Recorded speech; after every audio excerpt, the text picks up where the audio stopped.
n'iru. Biko ka anyị gbakọ kịta wee kelee Eze-Ana. Eze-Ana ga-adị. Eze-Ana Ugochitubelu. Eze-Ana Ugochitubelu. Nwoke ọma na Oraifite, ị ga-adị.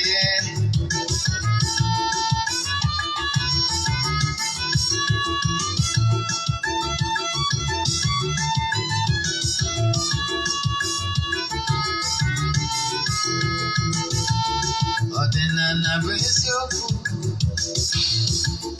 ọdịnala bụ ụzọ ndụ. Ị ma na o nwere olu na-eti mkpu na-asị, ụmụ Igbo chigharịa, ụmụ Igbo chigharịa. Kwa mbọsị ọ na-eti, n'ụtụtụ n'abalị ọ nọ na nkụzi. Eze-Ana, Eze-Ana Ugochitubelu, onye ọma na Oraifite, onye mgbasa ozi, ozi ọma ọdịnala gaba n'iru. Eze-Ana Ugochitubelu, onye mmalite eme ọnụ. Ọdịnala bụ ụzọ ndụ gaba n'iru.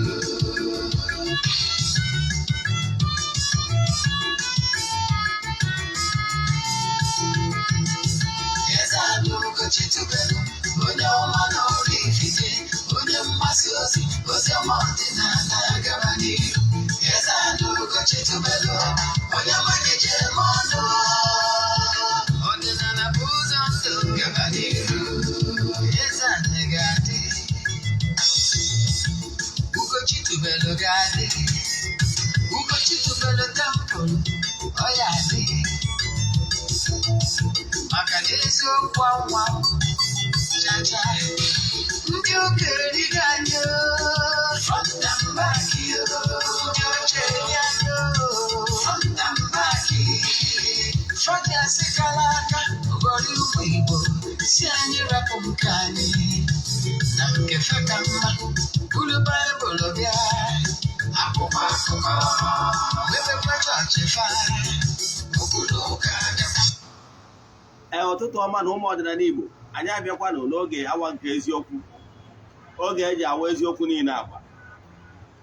Nke ọ bụ m nwa bụ Ogbuefi Eze-Ana Ugochitubelu na-anọ n'isi ya. Maka ndị ọbụta ataba izi ha na-afụ m na soshal midia, afa mgbe Ogbuefi Eze-Ana Ugochitubelu na Oraifite, afa nji ochie ọzọ Eze-Ana. Abụ m onye isi nchụaja na Ugochitubelu ọdịnala temple. Anyị na-agba afa miri emi nụkwazi ọnụ mmụọ dị iche iche.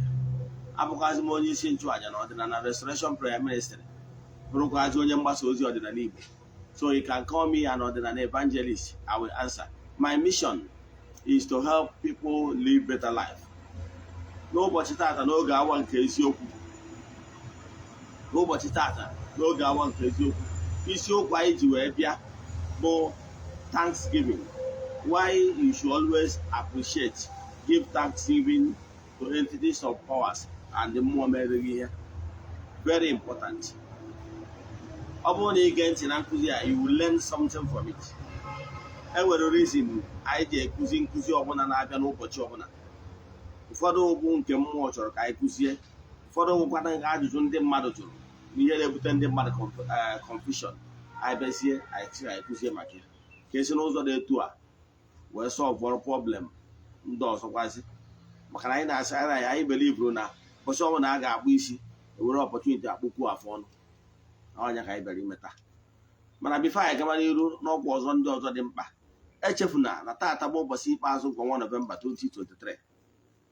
Ụbọchị taa ka anyị na-achịkọta aja anyị na-achụ kwa ọnwa nke ọnwa nke Nọvemba. Yes, nke arụ a pụrụ iche maka na this Nọvemba ka o mere exactly 2 years anyị bidoro aja a na-achụ n'Igwe. Esigo na aja abụnye ọtụtụ ndị mmadụ elu. Yes, na aja nke a maka na nke a bụ 2 years efi ka anyị ga-egbu n'ụbọchị tata iji wee conclude ya. Esigo na aja abụnye ọtụtụ ndị mmadụ elu, mana anyị abụrụ ndị na-esho testimonies na social media, maka na anyị kwenyere n'Igwe bụ ike. Anyị ebelivre ọ bụrụ ihe anyị ji maka ya bịa isho testimonies, mana ka nte yu na ihe ọma na-eme.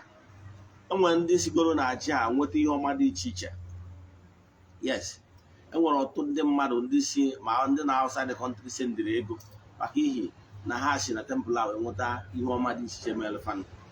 Yes, so onye na-achịkọwa na ife ọma na-eme mana ya bigo share bi ya social media ọbụrụ ihe anyị dị maka ebe echi isonye na aja ihe ị ga-eme wee forward ya 3 prayer requests 1382438871. I repeat 080081382438871. Then ọgwụ ọzọ dị mkpa bụ ọ bụrụ na ị na-awụ ọchị anyị site na Eziokwu TV, ịlaikiri ihe ị na-anụ, ịchọrọ ịwọchị ọzọ, then ọ bụrụ na Igbo movie jee na Eziokwu TV Nollywood movies ịwọchị ya. Then ka anyị gabazie n'ihu na nkụzi anyị ji maka ya wee bịa n'ụbọchị tata. Yes, onye ya ga-enye appreciation na ọdịbịa nke mbụ rụrụ ọrụ ka nke ọfụ bidokwasịrị ịrụrụ ọrụ na nke ikpeazụ a, na ya mara onye ngọzi a si n'aka ya wee bịa. Ihe a wee bụrụ ihe gbagwojuru anya tụ ebe ọ nọ. Ọ sị na ihe ọma mere ya, mana ya mara ebe ihe ọma mere ya si. So onwe ihe mgbaziri ya bụ ya weta afọ mmadụ na-abụ anwa ajụ esi mara onye ọgwụ n'aka ya ka ngọzi a si wee bịa. Anyway, mana that method is very wrong. Ọnya kpatara nji wee kụwalụ ndị mmadụ ihe kpatara ya bụ na ọ bụrụ ụbọchị ụkwa dalụ ka ọ na-ele. Ị nwere ike let assume no that first person rụrụ ọrụ ka esi n'aka ya wee gọzie ya. Now mana maka ihi na onwero ndidi, o chekwazie n'aka dibịa nke ịbụa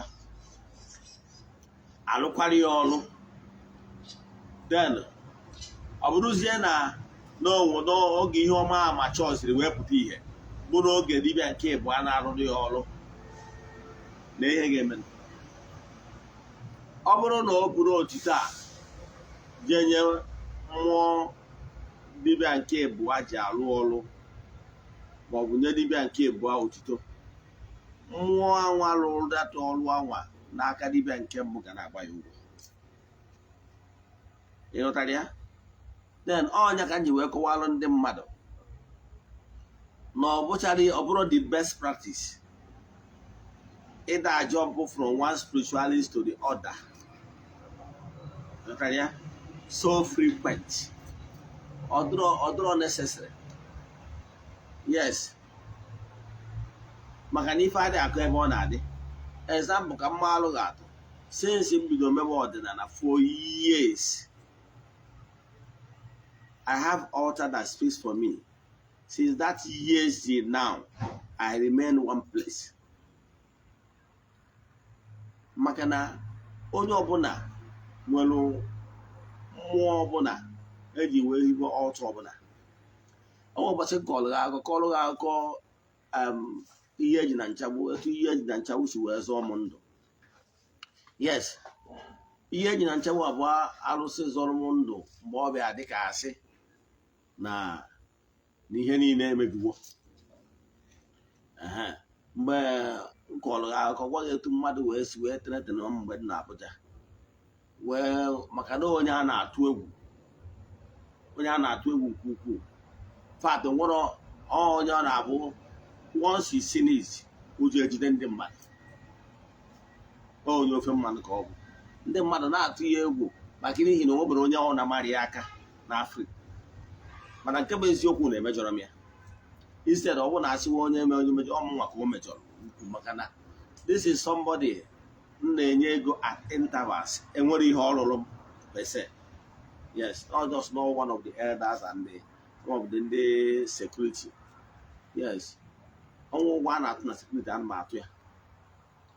Mana ọ na-abụzi from sometimes mfụkwa ya as elderly person enye m ya ego on personal level, nwere na-ewuru nke a wee ṅụọ mmanya free of charge.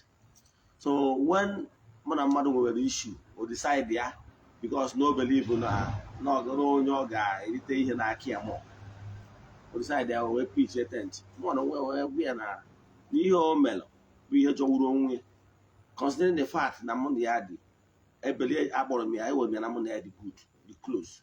So had they been known godiri ihe ọbụla mmadụ complain or ya mụ na mmadụ nwere issue, emere m expect na ọ ga-akpọ m one on one try to make a peace, at least on from my side of the story. But no media, instead, Oje Konai was also going on an against case against me. So once and I hear men, and I would that with judge him. Oh, fully up. Mama Kodia, she will go out near them 7 days. You know, I feel oppressed. I feel now also the me to be dead, but I don't feel he cared the attack. Natalia, also near ginger and Mwesamba, but I hold another one. Where I was in Bamba. Jagona Sambanasa years in Jam. Yes, only your melon didn't put at the Matomaka was indoors, no, Macanon to go to BC. Macanon didn't do. Napate go into the work of my Natalia. Bidolum number, never get it. What's a common yanon? Truly, Bidolum, but that's not your son. Since that time, I chose it can never say testimony, you go now come na temple, well, the mat. But then I check over there. Since that time till now, Natalia, more than more they work in harmony as a unit. But then I check over there. However, since that particular time till date, when every festival, when every feast of an at that temple, man, yes, and in any young angel, the man and a man Ogbuefi Eze-Ana. Because on an avenue for me in Mesaraka to even less privilege, the women, children, and everything. Because once every year, then I'm gonna go na basapwaka. Because what I need is to, as you know, yes, let the merry go round.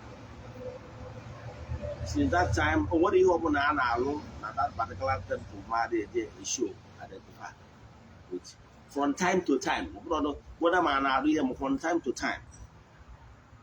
That is a one there. And my bumble phone on the one city that no, they are like anything.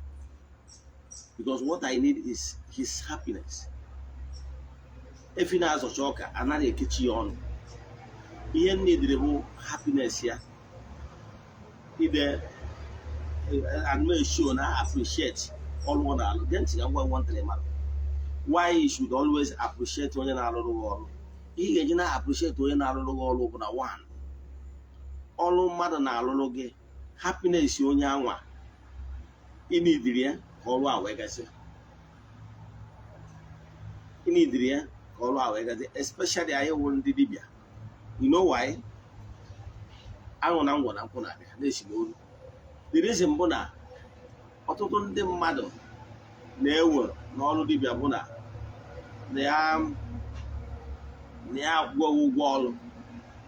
Therefore, whatever declaration of all effort if I have all local. Now, near set to go with the set to go. You forget. So, unlike in the pastor,